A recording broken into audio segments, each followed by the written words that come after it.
Salut à tous, c'est Abdelwakil. On se retrouve aujourd'hui pour une vidéo un peu spéciale. On va vous donner nos conseils pour votre liste de vœux SCEI.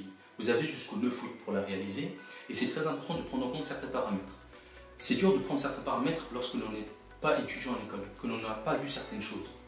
Nous sommes étudiants à l'école, nous avons vu des choses, nous avons discuté avec des personnes qui maintenant sont dans la vie active, qui ont fait des carrières et on a pu se faire une opinion des écoles en général. Et on va vous donner quelques conseils, quelques paramètres que sûrement vous n'avez pas pris en compte parce que vous êtes étudiant en école, et c'est normal.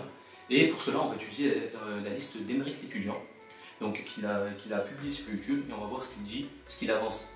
Ces arguments sont-ils pertinents ou pas. On nous a envoyé la vidéo. Lorsqu'on en a vu avec l'équipe, on s'est dit il faut qu'on vous oriente un peu, parce qu'en tant qu'étudiant en prépa, c'est dur de lever la tête en fait assez haut pour voir plus loin que l'école, quoi. Donc nous, on va se charger de faire ça aujourd'hui. Donc c'est parti. Donc c'est parti pour analyser la liste d'Émeric tout d'abord. Donc on va regarder ensemble certaines parties de sa vidéo et on va décortiquer et voir si ce qu'il dit est pertinent. Donc je voulais vous dire un petit peu comment j'ai organisé ma liste à moi. J'ai organisé ma liste en deux paquets que j'appelle le top 5 et le paquet que j'appelle le background. Dans mon top 5, j'ai tout simplement mis les écoles que je veux absolument avoir, alors c'est même top 6. Ce sont les écoles que je veux obtenir, tout simplement, et vous remarquerez, c'est toutes des écoles d'aéronautique, que j'ai classées, je vous l'avoue, par ordre d'excellence. On voit Super Hero en premier, mais également dans l'ordre des préférences personnelles. Alors, dans ce classement, j'en connais qui vont être atterrés, parce que comme vous l'avez remarqué, mon classement n'est pas du tout dans le même ordre que le classement des meilleures écoles de France. Je ne trouve... Enfin, vous faites comme vous voulez, mais personnellement, je trouve que c'est complètement débile de mettre votre classement des vœux par rapport au classement des meilleures écoles de France. Il faut mettre votre ordre des vœux dans vos ordres de préférence. Si votre école préférée, c'est une école qui est sur CCP et que vous avez le niveau pour faire mine polytechnique, vous ne devez pas vous forcer toujours à aller dans les meilleures écoles du monde. Et ça, je sais qu'il y en a qui sont intransigeants là-dessus et qui ne comprennent absolument pas ce que je veux dire.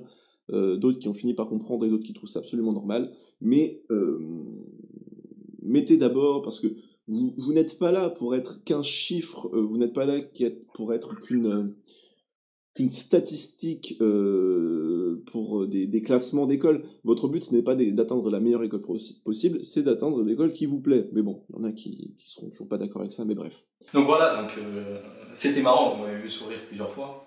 Et d'ailleurs, avec l'équipe, lorsqu'on a vu la vidéo, ça nous a fait un peu marrer et ça nous a rappelé à quel point on était naïf quand on était étudiant en classe prépa. Mais ce qui est important de dire ici, parce qu'il faut rectifier les vérités, il ne faut pas induire les gens en erreur, c'est très important ça. Pourtant, on nous a appris ça en prépa, je veux dire, de ne pas dire n'importe quoi, et c'est très important. Lorsqu'on ne sait pas, on dit je sais pas, et point final. C'est comme ça que ça marche. Ensuite, donc là, c'est un point qui est vraiment très important.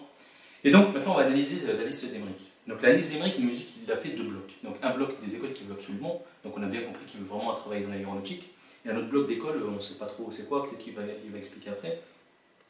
Et dans son bloc là, le premier, il nous dit que voilà, lui il veut vraiment travailler dans l'aéronautique, donc il a mis que des écoles d'aéronautique. Déjà, première idée à déconstruire ici, si vous voulez faire de l'aéronautique, vous pouvez aller dans n'importe quelle école quasiment.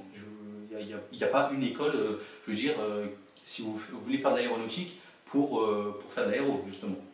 Parce qu'en fait, je vais vous expliquer, l'aéronautique c'est un gros mot, c'est un très gros mot. L'aéronautique, moi je ne connais pas une matière qui s'appelle aéronautique. Moi tout ce que je connais comme matière c'est mécanique des fluides, mécanique, informatique, électronique. Et bien en fait, c'est ça l'aéronautique. L'aéronautique ça englobe tous les secteurs de l'ingénierie, de la finance, aux mathématiques, de la mécanique, de tout ce que vous voulez. L'aéronautique, c'est un gros mot, c'est une industrie. Donc voilà déjà. Donc si vous voulez faire de l'aéronautique, ne vous dites pas qu'il faut que je choisisse une école d'aéronautique. Ça déjà c'est la première idée qu'il faut déconstruire. Ensuite, il prend à partie les étudiants qui choisissent d'aller à Polytechnique aux Mines au lieu d'une CCP. Mais déjà, je veux dire, pour moi, c'est un aveu de faiblesse quand il dit ça. Mais le truc, c'est quoi? C'est qu'en fait, on en revient à ce que je viens de dire. C'est qu'en fait, il croit que lorsque vous allez choisir une école, en fait, eh bien, ça va vous restreindre à un champ de possibilités et vous ne pourrez plus aller ailleurs, en fait. Et bien, en fait, c'est exactement ce qu'il est en train de dire. C'est pour ça qu'il choisit que des écoles d'aéronautique, parce qu'il croit que s'il va aller à une Polytechnique ou une mine, il ne pourra pas faire d'aéronautique. Au contraire, regardez c'est qui le PDG d'Airbus, et vous verrez pourquoi je dis ça. Et ensuite, surtout, s'il vous plaît, n'écoutez pas les personnes qui vous disent vaut mieux préférer une école de CCNP au lieu d'une mine ou d'une polytechnique. Vous allez le regretter toute votre vie. Toute votre vie. Je précise vraiment, toute votre vie. Les opportunités offertes par ces écoles-là sont énormes. Sont énormes. Les champs des possibles sont incroyables. Vous pouvez faire tout ce que vous voulez en sortant. Vous êtes des machines. Vous pouvez faire ce que vous voulez. Donc surtout, ne tombez pas dans ce piège-là. Lorsque vous avez une polytechnique ou une mine, vous la mettez au-dessus d'une CCNP ou je ne sais pas quoi. D'accord? En fait, ce qu'il faut vraiment déconstruire ici, c'est que les écoles, en fait, elles offrent un champ des possibles. Les écoles généralistes offrent un champ des possibles qui n'est pas négligeable. Imaginez, vous rentrez en école et d'un coup vous changez d'avis. Ce qui est le cas de très nombreux étudiants. En rentrant à l'école, ils avaient une idée du métier qu'ils voulaient faire, mais en sortant d'école, ils ont complètement basculé. Donc c'est très important, à part si vous êtes vraiment des passionnés, de mettre des écoles généralistes. Très important, très important. Ensuite, donc c'est ce qu'il n'a pas fait dans sa liste. Et il prend à partie les gens qui comprennent pas ça. C'est dommage, c'est dommage. Donc ensuite, on va regarder la suite. Dans mon top 6, j'ai mis des écoles que je voulais avoir absolument dans l'ordre de classement. Alors, je vous parle très souvent d'ENSMA. C'est celle que je veux atteindre absolument. Je ne l'ai mis qu'en 3e, parce qu'au-dessus, il y a Super-Héros et l'ENSTA, qui sont deux écoles excellentes que je veux aussi absolument avoir. Mais le problème, c'est que avoir le niveau, moi, en 5,5, d'avoir Super-Héros ou l'ENSTA, je suis moyennement certain. Je ne suis même pas certain du tout. Par contre, avoir l'ENSMA, ça, je peux le mettre en top 3. Je pense que... Enfin, je pense pas, je vais l'avoir. Il n'y a pas de mais. Ensuite, en dessous... C'est très bien cette mentalité-là de vouloir avoir une école, de se donner les moyens. Ça, c'est très bien. Ça. En dessous, j'ai mis IPSA Toulouse, l'ENAC et IPSA Paris. En y réfléchissant, je vais peut-être mettre l'ENAC en 4e, en 3e. Je sais pas. Je verrai encore. J'ai encore des petites... mais bon, on a encore du temps avant de finir. J'ai encore une petite interrogation de ce côté-là. Et ensuite, dans mon background, j'ai mis d'autres écoles. Cette fois-ci, c'est plus côté informatique, parce que c'est le deuxième domaine dans lequel j'aimerais... vous voyez, j'ai classé par domaine et par école, c'est-à-dire que j'ai d'abord classé les domaines, je veux d'abord faire de l'aéronautique avant de faire de l'informatique, mais si j'ai aucune école d'aéronautique, j'aimerais faire de l'informatique. Alors, c'est vraiment dommage de penser ainsi, très très dommage, vraiment très très dommage. À croire que, c'est comme je vous ai dit, en fait, il croit que tu as un domaine de spécialité, et ben tu vas mettre cette école-là. Non, si cette école-là, elle est généraliste, tu pourras faire de l'informatique aussi. Pourquoi mettre que des écoles, je veux dire, très très spécialisées, alors que je peux rajouter des écoles généralistes. Et bon, ça reste entre nous, mais lorsque vous prenez certaines écoles généralistes du top 15, top 20, eh bien, vous gagnez un meilleur salaire que si vous avez pris une école de spécialité, comme celle qu'il a mis, et donc, vraiment, voilà quoi, je veux dire, pour la même chose, vous allez gagner un meilleur salaire en prenant une école généraliste. C'est vrai que ça peut sembler ne pas être logique pour un étudiant en classe prépa, mais c'est la réalité du monde aujourd'hui. La réalité, lorsque vous allez sortir de l'école, ce sera votre réalité. Donc c'est pour ça qu'il faut faire très attention. Il y a certaines écoles, en sortant, vous n'allez pas avoir le même salaire. Et ça, il faut le savoir, ça. Et c'est les meilleures écoles qui ont les meilleurs salaires. Donc c'est pour ça que choisissez, moi après je vous dis quelque chose, hein, c'est un conseil, mais choisissez vraiment, je veux dire, l'école qui vous offrira le plus d'opportunités possibles. Parce qu'en prenant une école, par exemple, A, qui vous offre plusieurs domaines, en fait, plusieurs spécialités, donc une école généraliste, eh bien vous ouvrez quand même un champ des possibles qui n'est pas négligeable. Super-Héros. Tout le monde croit que c'est de l'aéronautique, vous avez vu l'interview. Mais en fait, non. Même Super Hero a compris que s'ils veulent durer et rester une des meilleures écoles, elle se doit de voir de très nombreuses spécialités pour attirer les meilleurs aussi. Parce que les meilleurs, en fait, je vais vous dire, les meilleurs, c'est les personnes qui ont un background, une culture technologique, qui connaissent de très nombreux domaines, même superficiellement. Mais c'est ça qu'en fait qui va vous permettre d'être manager demain. C'est ça qui va vous permettre d'être manager. Et donc c'est pour ça que les écoles généralistes ont la cote par rapport aux écoles de spécialité qui sont moins bien classées. Mais moi je ne vous dis pas de privilégier une école généraliste par rapport à une école de spécialité, parce que si vous savez vraiment exactement ce que vous voulez faire dès maintenant, que vous êtes vraiment sûr, passionné, il faut mettre une école de spécialité et si une école de généraliste ne vous offre pas cette opportunité-là, bon, parce que lorsque vous avez les meilleurs, elles vous l'offriront.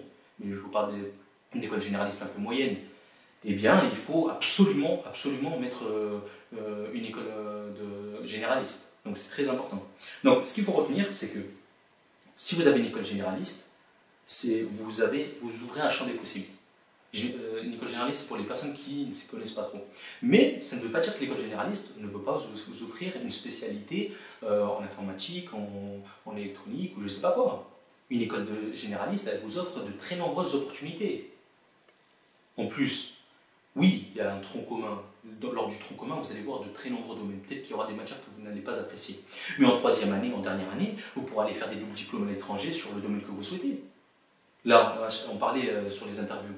Et chaque personne que j'ai interviewée, eh bien, ils partent en double diplôme. Il y a Yann qui est par le SPCI, on a interviewé Tom Obel qui est par Audencia en école de commerce. Moi, je pars à Cranfield. Dans l'équipe, il y a Shaima qui part à AgroParisTech. Il y a Ayoub qui part à Centrale Supélec. Donc, c'est pour ça qu'en fait, il ne faut pas se tromper. Les écoles généralistes, eh bien, elles offrent les mêmes opportunités qu'une école de spécialité bien souvent, à part si, bien sûr, il y a vraiment un point qui n'est pas abordé par l'école généraliste et qui est abordé par l'école de spécialité. Mais, encore une fois, je le répète, si vous avez Mines Polytechnique, vous mettez Mines Polytechnique et pas une CCINP. Vous allez me dire, ce serait étonnant que j'arrive à avoir Mines Saint-Étienne, sachant que je n'ai pas eu IPSA Toulouse. C'est vrai, mais... Donc déjà, il y a un truc qui n'est pas logique dans son classement, c'est que, il le dit lui-même, il fait des classements, on a l'impression, mais il n'y a aucune corrélation, quoi, je veux dire. Si tu fais Mines Saint-Étienne, tu pourras faire la même chose que tu fais en sortant d'IPSA Paris, je veux dire, ou d'IPSA, il a mis IPSA Lyon, ou IPSA. Je veux dire, c'est bizarre. Je veux dire, mets tes chances au maximum. Mines Saint-Étienne, ça t'offre un champ d'opportunités énorme. Tu as énormément de spécialités à l'intérieur. Tu peux rentrer en aéronautique après Mines Saint-Étienne. Pourquoi se fermer des portes? Mais après, c'est parce que vous êtes étudiant en classe prépa, donc c'est normal en fait. On était pareil comme vous. Mais c'est pour ça que je fais cette vidéo-là et qu'avec l'équipe, on a trouvé que c'était très important d'aborder ce sujet. Ça reste mon background. Et là ensuite, dans mon background, pareil, je les ai classés. Il y a un peu d'ordre d'excellence, mais il y a surtout un ordre de comment ça me plaît. C'est que l'INSA, je kiffe. Télécom, j'ai pas trop regardé, mais il paraît que c'est une bonne école. Et ensuite, bien sûr, Epitaille et Polytech à la toute fin. Donc ça reste mon... Disons qu'en tant que 5,5, ne sortir avec aucune école, ce serait un petit peu chaud, donc je préfère en mettre plein. On lui souhaite le meilleur, Emmerich. Je préfère en mettre une dizaine, on a de la place, il faut combler les trous, et vraiment mettre... Enfin voilà mon classement, tout simplement. Voilà mon classement. C'est un peu bizarre, mais on dirait qu'il l'a fait par dépit, je sais pas. Mais en tout cas, si tu veux nous envoyer des messages, j'aimerais qu'il n'y a pas de souci, on peut t'aider. On sait ce que tu vas. On sait la vie en école, comment elle est. On a parlé avec des personnes qui sont dans la vie active. Parce que là, dès maintenant, on commence à connaître la vie active. En école, tu vas voir, on va beaucoup plus parler de perspective professionnelle. Là, tu as l'étape de perspective d'école. Donc c'est normal, tu en es à ce point-là. Mais tu peux nous envoyer un message si tu veux. Vous avez en plus mon petit numéro de candidat au-dessus. Je commence à stresser, mine de rien. On dit ça, on dit rien, mais on voit pas le fond du bol. pas stresser les amis. Comme je vous l'ai dit, ça altère vos capacités de raisonnement. Et ouais, en plus, en prenant en compte que Mine met des points de retard au 5,5, bien sûr. Je vous avoue que là, avoir mon top 3, ce serait idéal. De toute façon, ça marche un petit peu comme Parcoursup et comme APB. C'est-à-dire que, ou pas APB, vous mettez votre classement, voilà, si vous avez IPSA Toulouse dans mon classement, eh bien, il regarde même pas le reste. Il regarde même pas le reste, ce qui est une très bonne chose parce que je me souviens d'APB où ça a été complètement bloqué pendant tout l'été, ça a été un vrai massacre. Et là, au moins, il y aura de la place, ça va défiler, ça va être bien. Bon, voilà, donc on a analysé la liste d'Emeric. Donc Emeric, on t'a donné quelques conseils. Si tu veux nous écouter, il n'y a pas de souci. Et si tu veux des conseils, tu peux nous envoyer des messages. On sait ce que tu vas vivre en école. Et pour tous les autres aussi, bien sûr, c'est très important. C'est pour ça qu'on a trouvé très important de faire cette vidéo-là. Parce que laisser passer des messages un peu fallacieux, faux, c'est pas bon. C'est pas bon pour vous. Et on vous souhaite le meilleur. C'est pour ça qu'on a fait cette chaîne-là, pour offrir l'égalité des chances à tous. Pour ceux qui ne connaissent pas, pour ceux qui n'ont pas de modèle à suivre, cette chaîne-là, elle est là pour ça. Donc c'est pour ça qu'on fait cette vidéo-là. Donc pour récapituler, si vous avez une école d'excellence, et qu'elle vous offre l'opportunité professionnelle de faire ce que vous voulez faire après, eh bien, prenez-la. Si elle ne vous offre pas ce que vous voulez faire, mettez une école de spécialité. C'est ça en fait qu'il faut bien réfléchir et qu'il faut bien assimiler. En tant qu'étudiant en école, on connaît quoi. On rencontre de très nombreux professionnels chaque semaine, plein de boîtes viennent nous voir chaque semaine pour nous proposer des contrats, des sujets et tout. Donc on sait à quoi s'attendre en sortie. C'est pour ça qu'on fait cette vidéo-là. Et aussi, il y a un truc qui est très important. Peut-être que, je veux dire, ça peut ne pas paraître logique pour vous, mais pour certains c'est très important aussi, le salaire. Lorsque vous allez prendre une meilleure école, vous allez avoir un meilleur salaire. Et aussi, vous allez peut-être avoir une meilleure carrière. Pourquoi ? Parce que, bon après c'est surtout très spécifique à la France, ce système un peu d'école et de salaire suivant l'école où tu es, eh bien en fait ceux qui font les meilleures carrières, c'est les polytechniciens, c'est ceux qui ont fait les meilleures écoles. C'est comme ça, vous augmentez vos chances en fait. Après bien sûr, l'école, elle ne fait pas tout. Elle ne fait pas tout. Si vous montrez que dans le monde du travail, vous êtes quelqu'un de fast, quelqu'un de fort, quelqu'un de intelligent, quelqu'un qui peut se débrouiller, un débrouillard, eh bien je peux vous promettre que l'école ne sert à rien. L'école, vraiment, elle sert que pour le premier emploi. Elle sert que pour le premier emploi. Il y a certaines écoles, comme les polytechniques, les mines ou les centrales, elles vous permettent de faire de la stratégie. Dans certaines écoles, on ne peut pas en faire. Il y a quelques petits domaines comme ça, dans lesquels on ne peut pas, où c'est beaucoup plus dur de rentrer. C'est pas qu'on ne peut pas faire, mais c'est beaucoup plus dur de rentrer. Et donc voilà, à part mais la plupart des jobs d'ingénieur, vous avez une bonne école, vous pouvez postuler et vous serez pris très sûrement.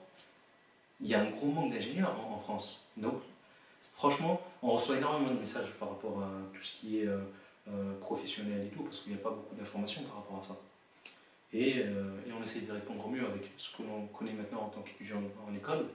On est en stage tous, on est dans le monde du travail quand même. Lorsqu'on est en stage, on voit, on discute avec les autres, on voit ce qu'ils ont fait, on connaît. Donc voilà, c'est pour ça qu'on vous donne ces conseils-là et qui sont très importants. Donc voilà, donc c'était pas une vidéo de clash, c'était une vidéo pour donner des conseils. C'était pour nous très important de rétablir certaines vérités, pour vous donner en fait la perspective. Parce qu'il y a certaines personnes, ils n'ont pas de modèle. Et c'est très dommage quoi. Je veux dire, ceux qui viennent d'en bas et qui sont arrivés là, eh bien déjà bravo. Mais il ne faut pas que vous vous plantiez en faisant des choix un peu bizarres. Donc c'est très important que vous preniez conscience de certaines choses et de certains paramètres. Donc voilà, donc si vous avez des questions, n'hésitez surtout pas. On peut même vous orienter vers des personnes du monde professionnel si vraiment, je veux dire, et d'une école, si vraiment vous avez besoin. On a un gros réseau, on connaît énormément de gens. Les alumni de nos écoles, on peut les contacter sans souci. Donc n'hésitez pas. Allez, à plus.